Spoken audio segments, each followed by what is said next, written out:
All you have to decide is what to do with the time that is given to you. We're going streaky! Yes!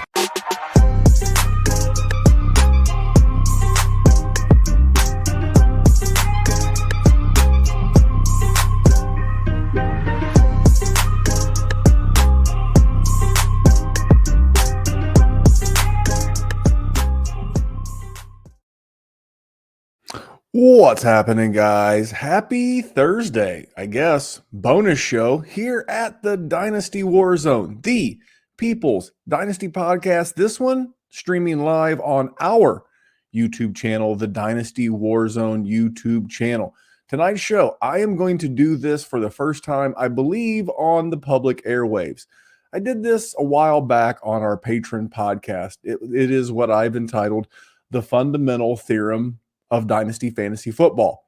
Going to jump into all of that in just 1 second. Just real quick, wherever you're consuming this, if you're consuming this on Friday, it's probably your podcast and it's probably on Friday. If you're consuming this on YouTube, then it's probably Wednesday evening. So whenever you get it, I hope you enjoy it. And this is for the beginner of Dynasty Fantasy Football, as well as the most advanced. I've put this together over years of just general thought about what are the best ways to play Dynasty Fantasy Football. And like I said, I hope you enjoy it. Just real quick, I see the people watching on the YouTube channel. While you're here, jump over, subscribe to Player Profiler. We're there every Sunday night at 9 p.m. Eastern. That's me and Jerry. And then every other Monday during the summer, you'll have me on the Kiss the Ring podcast. That's really to help commissioners. Maybe you've got a shitty commissioner and you want me to help them. Cool. Send them to the Kiss the Ring podcast. Or maybe you're a commissioner and you don't want to be as shitty. Come watch the Kiss the Ring podcast. Again, found on Player Profiler.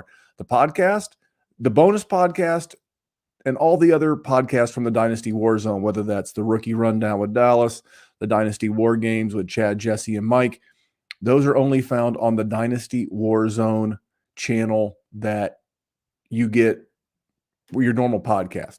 And then you'll get the Dynasty WarZone, the main show, you'll get that on our channel and the Player Profiler channel. So just subscribe. If you find Player Profiler or you find the Dynasty WarZone, if you're subscribed to both, wherever you get your pods, you'll never miss one. So let's jump into it. Let's jump into good people, bad tweets, but it's not a bad tweet. It's actually a good tweet. And this is the tweet that inspired this show. But real quick, got to tell you about the Patreon. Patreon.com/Dynasty WarZone. I've been welcoming in new members, and it's great. We're wrapping up rookie season. We're helping with startup season. I just did a bonus podcast. I call it before I hit the record button. I did that with John McGlynn after we recorded the Kiss the Ring podcast. You find out about one of John's friends that blocked me on Twitter and why. That's the patron bonus podcast, the group chat, all of that. It's $5 a month. No tiers, no bullshit. It just keeps the lights on, literally and figuratively. So let's get into good people, bad tweets. And this is not actually a bad tweet. This is the tweet that inspired this podcast that I'm going to do tonight here in just 1 second. So Scott Connor of Dynasty Trades, not HQ, that's Shane, but they do a show together. Dynasty Trades in 5, as well as other things. I know he does stuff with the DLF, and I know he co-hosts a show with my boy Shane. I think that's Dynasty and Chill. But anyway, he sent out a tweet the other day, and his tweet was, tag a Dynasty content creator that you think could carry an actionable 30-minute show /podcast /episode without mentioning a single player's name. And then a guy named Steve at Ben Doggy, he said at DWZ Memphis, along with a few other content creators. And you know what? I thought, man, that's a hell of an idea. Can't I go a solid 30? No, I'm not going to cheat. I'm not going to say 30 minutes from the time that you clicked play to the time you clicked in. I'm going to go 30 minutes. At least I'm going to try to, on a Dynasty topic that I think you guys will all enjoy. So I'm actually going to try to do a couple of these throughout the summer.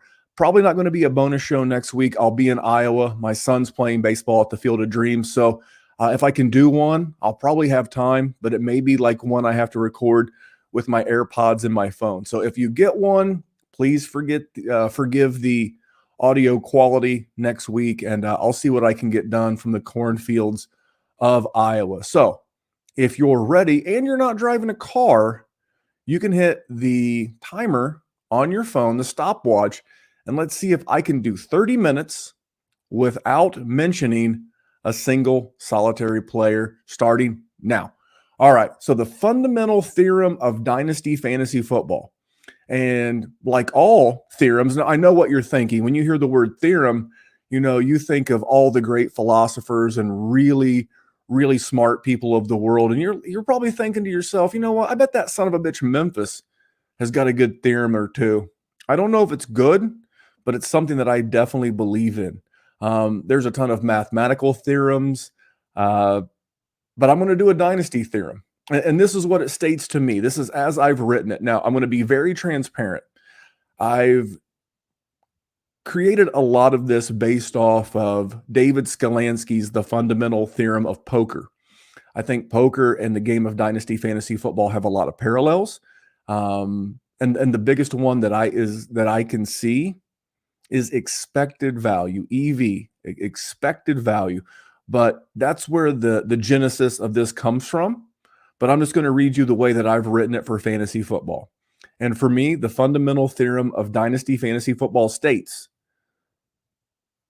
it's where you draft, acquire, trade for, roster, and eventually trade away every player as if you knew their exact career arc.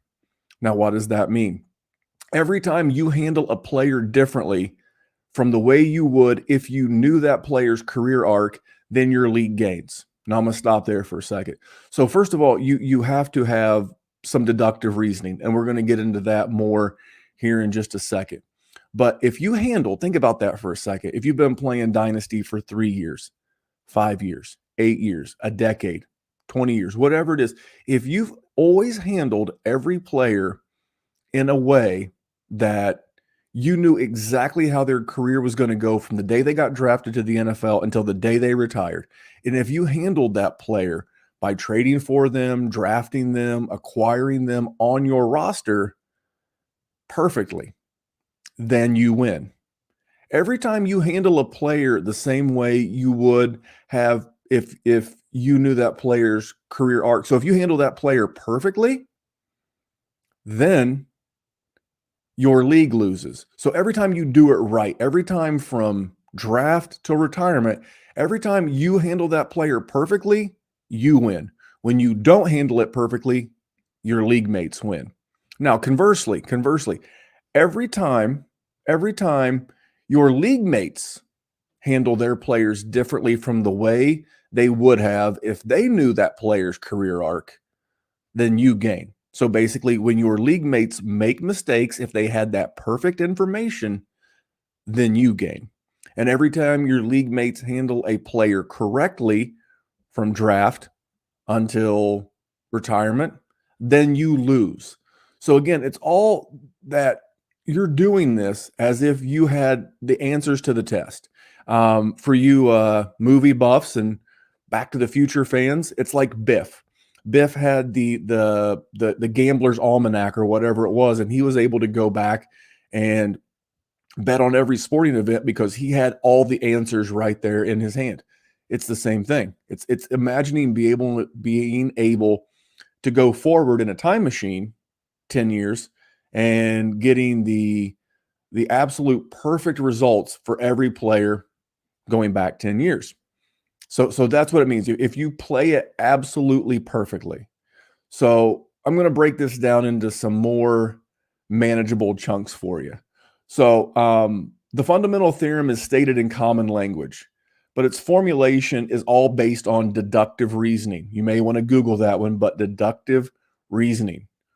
We're never going to know a player's entire career arc. And there are always going to be misses. So think about that. We're never going to know. We think we know, but we really don't know. There's always going to be misses. But we've always had a lot of indicators that are going to help us find the guys that are going to be the hits. Size, height, weight, college competition matters. teammate score matters, NFL draft capital matters, the NFL team they land on matters, their injury history matters, their coaching matters. A lot goes into a player's career arc. And if you use all of this information, then you should be able to deductively reason why it's better to take player A over player B in a rookie draft or in a startup. So just, again, you're never going to get it right 100% of the time. No one does. You should never hold, and I'm not trying to give me or any other content creator a pass that, hey, no one bats 1,000. No one gets them all right. That's part of playing this game. It's a game of incomplete information. You can think a player could be the most pedigreed player of all time and they miss. And then there's the undrafted free agent guy who comes in and has a good career, some cases a Hall of Fame career. So that's the NFL. That's part of the beauty of the game that we play and the game that we emulate. So you're never going to know all of the information, but if you deductively reason why an outcome is going to happen, you're going to have a lot better chance. So my next point, each decision that is made in Dynasty fantasy football can be analyzed in the terms of expected value. There's that term, the expected value of the payoff of that decision. So expected value. There is a value when you draft a player in the first round of your Dynasty draft, whether that's the startup, maybe it's a super flex, maybe it's tight end premium, and you expect that player over the course of their career to increase in value. Sometimes they do, sometimes they don't. Sometimes that is the peak of their value. Sometimes in a startup, which are a lot are going on right now, that in a startup, that those players may never be more valuable than the day you draft them. That's why a lot of times, me personally, I don't mind trading out of the first round. Superflex is a bit different for me because if you don't land one of those top 7 to 8 quarterbacks, then you can usually wind up in trouble. But for me, it's that expected value. I love flyers. I love late round draft picks. I love digging through depth charts to try to find those pockets of value to be able to get that flippable value down the road. So again, expected value. This is and this is what I mean by that. So here's my bullet point under expected value. Expected value, what is the expected value of this transaction? What do I expect to be the value coming back to me? Maybe that value is I'm never going to get more out of this player than I am right now. But that's okay. They're going to help me chase a championship this year. Cool. That's a win now decision. I am going to trade for this player now because they're buried on a depth chart and they're going to help me win next year. Or I'm picking them up because they're injured and they're going to help me win next year. That's expected value. You expect that value to be on your roster this time next year. But expected value, what is a player's expected value, is the first question you should always ask yourself before you push the draft player button, the accept trade button, or the send offer trade button. Does this transaction lead to long-term expected value for my roster? And again, expected value can mean a lot of things. I think that's one of the biggest traps, I'll call it a trap, in Dynasty Fantasy Football, is that we expect to get the perfect amount of life out of everything and then be able to sell it back later for what we invested. It doesn't always win that way. It's like if you go and trade for an aging veteran running back or even an aging veteran period, you've got to then be able to have a plan of how you're going to use them. And for me, that's knowing your roster, that's knowing your roster construction and where you want to take it. So what is the expected value? It's those questions you ask yourself. It's like, who am I going after? Why am I going to get them? Where do they fit in this roster? How long will I have them? Why am I doing this? Those are the questions that you can ask. Who, what, when, where, how. And if you can answer those questions about a player, you'll be able to get that expected value back. Because sometimes the expected value is just a chance to win. And sometimes the expected value is to be able to flip a player down the road. So that is my first couple of points. I've got a couple of more and I'll get you out of here. I'm taking this challenge, and I've got to admit, it's a little bit tougher than I thought to talk about this and not give real world examples. That's been my entire shtick the entire time I've been doing content. It's like a lot of these things that I've mentioned, I would love to be able to go back and give you a real world example of a player that fits these examples, but that's not the challenge. That's not the challenge we're trying to hit on tonight. So I do want to take just one quick second to promote the Kiss the Ring podcast. If you're watching this live on YouTube or you're listening on a podcast on Friday, go back on Thursday. Go to Player Profiler, either Player Profiler's YouTube channel or Player Profiler's podcast channel, and find the Kiss the Ring podcast. It's myself and it's John McGlynn of the P2W Fantasy Football League. We discuss commissioning, how to run a league. He has an 8-page, he calls it a manifesto. I call it a constitution, whatever the hell you want to call it. He has this thing, and he's willing to share it with you. By the way, DM him. He's at John McGlynn75 on Twitter. You DM him, say, hey, John, I heard about your manifesto for commissioning the league. Can I get a copy? He said he'd send out links. I'm going to put a link in the show notes before it goes live. So you should be able to go to Player Profiler, find the Kiss the Ring pod, and in the show description, there should be a hyperlink to John's manifesto of how to run a commissioner league. It's got 19 articles. It's 8 pages long. So you may trim it, adjust it, clean it up, make it a little bit more, make it a little bit less, whatever it is that would fit your league and the rules in which you want to play. But I loved this thing. I mean, it's got contingencies for contingencies, and it's pretty awesome. So that podcast is hitting on Thursday on the Player Profiler podcast channel, and it's already an audio podcast on the Player Profiler YouTube channel. So let's get back into it. I got a few more points, and then I'm going to wrap this one up, and I'm going to get you out of here.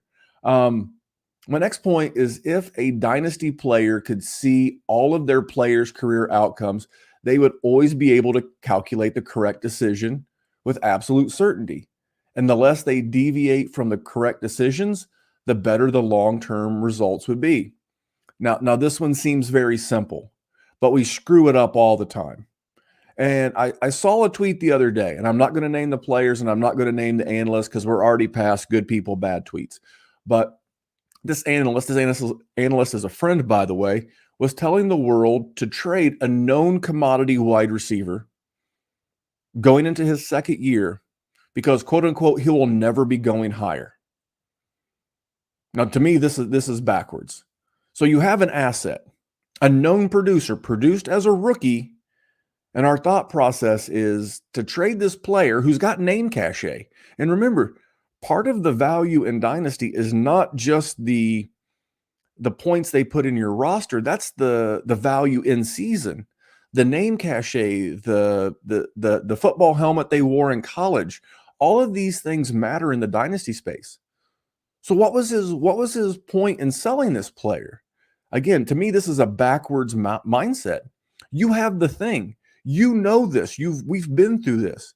We covet what? Young, talented players from big name programs, Power 5 programs. You can think of all of those, the Alabamas, Ohio States, Clemson's, Georgia, USC, Michigan. I could go on and on. You know the Power 5, and then you know the powers within the Power 5, and that matters. So that's the thing. Young, can produce now, has the ability to produce more going forward, has the pedigree, has the NFL draft capital. And our plan, and the first thing that popped in this person's head was sell. That's backwards to me. That is the mistake. That is going against the fundamental theorem or theory of Dynasty Fantasy Football. You got the thing. If you want to make it real simple, this is the Peter Griffin, it could be anything, including a boat philosophy. You know, Peter Griffin had the boat, but the slick salesman offers him the mystery box.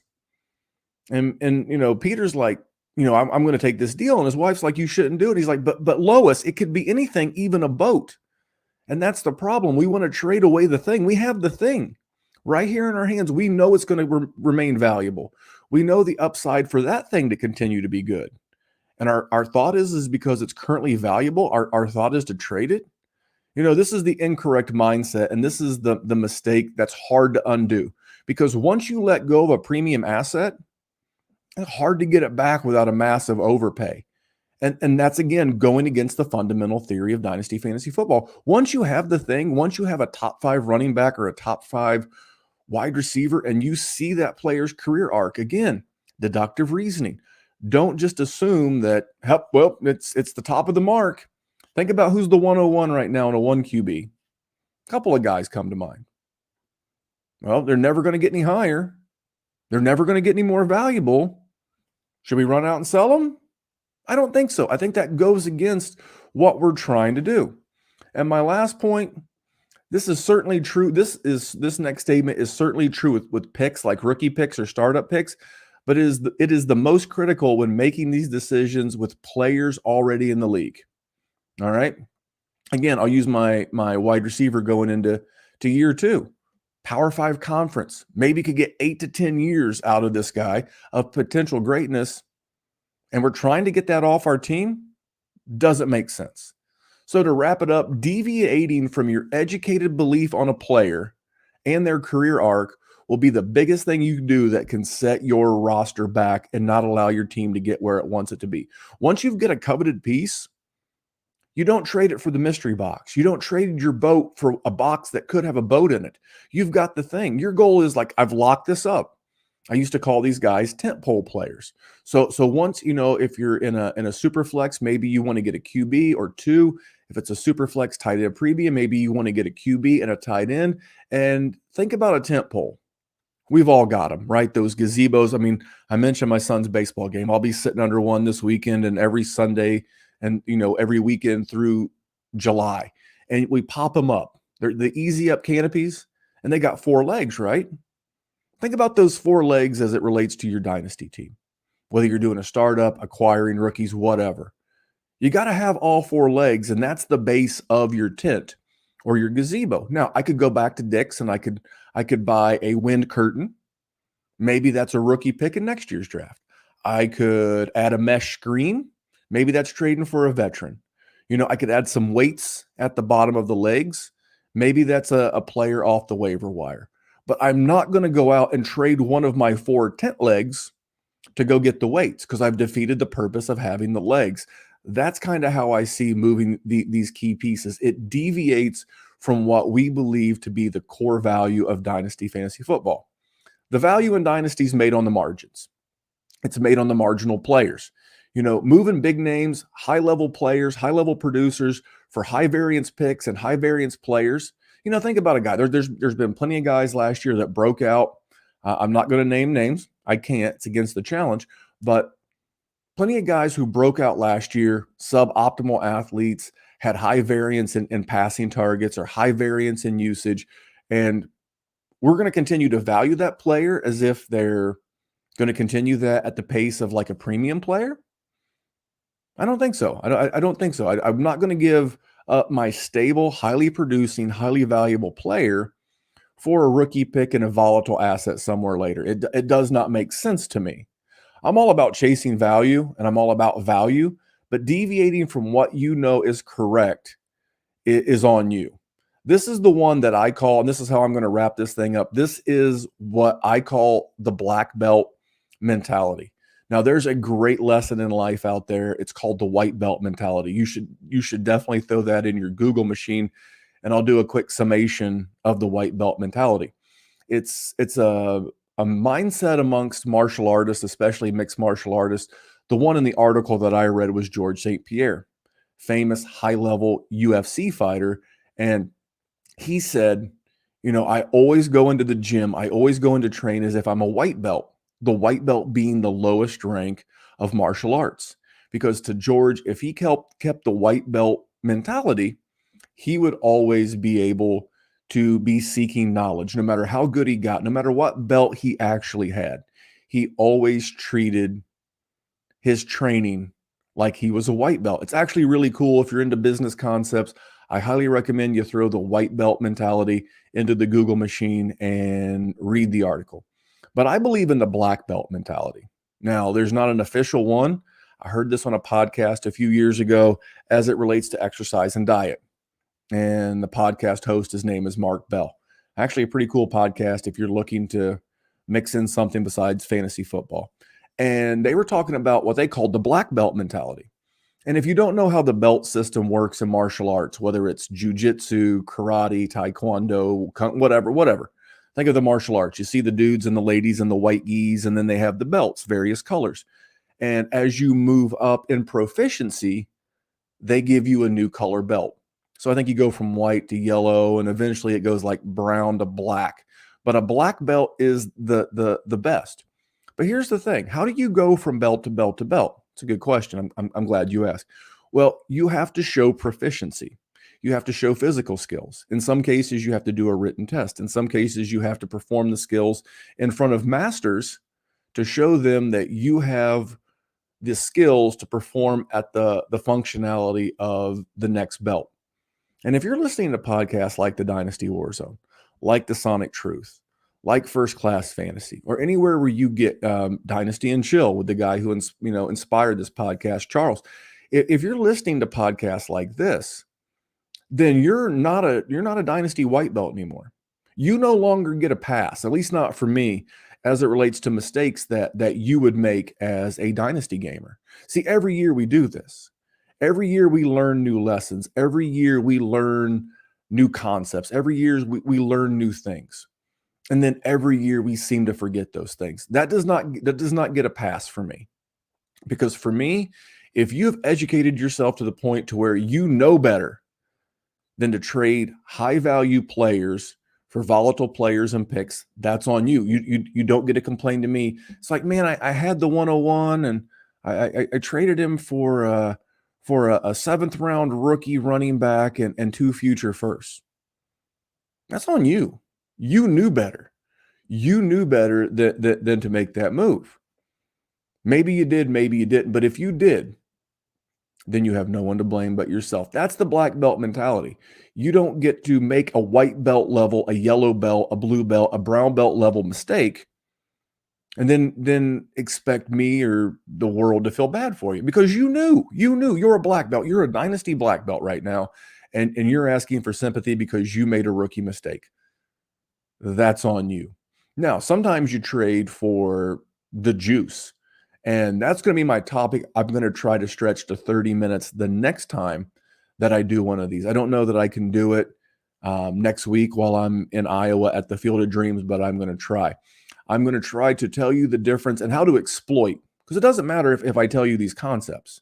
It doesn't matter if I'm trying to do actionable content without mentioning players if I don't teach you anything. I hope tonight that I taught you not to move valuable players. I hope tonight that I taught you to think critically about every move that you make. I hope I taught you tonight to think about who, what, when, where, how. I hope I taught you that expected value is a key cog in everything that you do. You know, it's like right now, I'd really love to move, but what's the expected value of moving? Yeah, my wife and I bought our house 10 years ago, I think. The house that we're living in now, I think we bought it 10 years ago. Locked in a great interest rate during COVID. And if we sell this house, I have an actual value that I can calculate, but what's the expected value on the next house, and is it worth making that move? Those are the questions I have to ask myself. Those are the questions you should be asking yourself when you're moving a major asset on your Dynasty team. So I'll leave you with the analogy of the pop-up tent we all take to sporting events. 4th of July here in the States, right around the corner. We're going to pop these gimmicks up. We're going to pop our lawn chairs under them, and we're going to sit our asses under them, try not to get a sunburn, and watch fireworks. Again, if there's a lot of bugs and you want to get a windscreen to go around it to keep the bugs out, does it do you any good to trade one of your 4 legs on your canopy to get the bug screen? No, it doesn't, because your tent's going to fall over and it becomes like a sleeping bag at that point. So those are the questions you ask yourself. Is this player that I'm moving one of my core players? Is this player one of my expected core pieces down the road? So that is my show. I think I'm right at 30 minutes. I don't know. I just said go. You can let me know in the comments. I've stretched this out far enough. But just remember those things. Who, what, when, where, how. What's the expected value of this move? And the tent analogy. So that is my show. I'm going to try to do this next time. Again, players that love the juice. And by the juice, I don't mean steroids. Nothing wrong with steroids. Live your life. Or, and what I mean by juice is action, not orange. Is the players who just like the rush of making trades versus the players who just like winning. I'm the player who just likes winning. If you've never played poker or played a lot of poker, you may not get the analogy, but there's always a couple of 2 or 3 players at a table who are just sitting there trying to grind out the win. And then there are the guys that are sitting there trying to get the action of engaging in conversation, making trades, and all of that.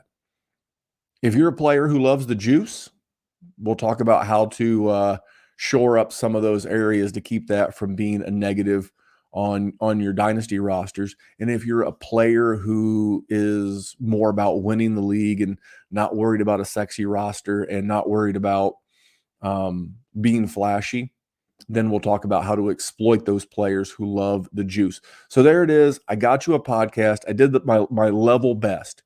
The man of the hour and the man with the power, Jerry Sinclair, will be back Sunday night.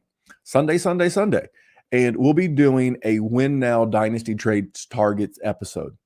Easy for me to say. I'll say it a little bit slower, so you got it. Win Now Dynasty Trade Targets.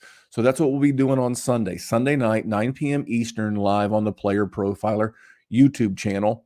It'll eventually be a podcast on both the Dynasty WarZone podcast channel and the Player Profiler podcast channel. So it'll be available. I'll also be back next Monday with a Kiss the Ring podcast. That's Monday night, the 19th, 9 p.m.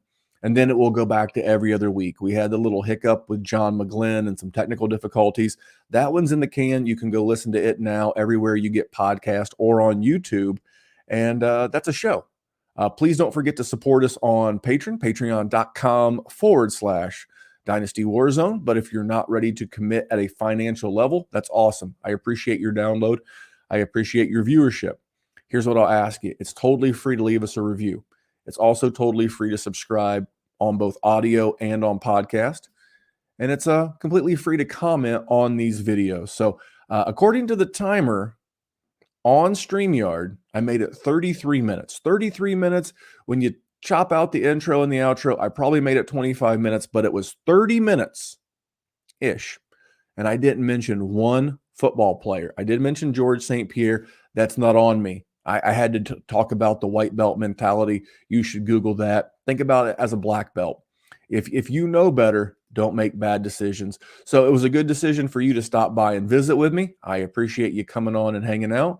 And until next time, my name is Memphis, and I'll catch your ass down the road.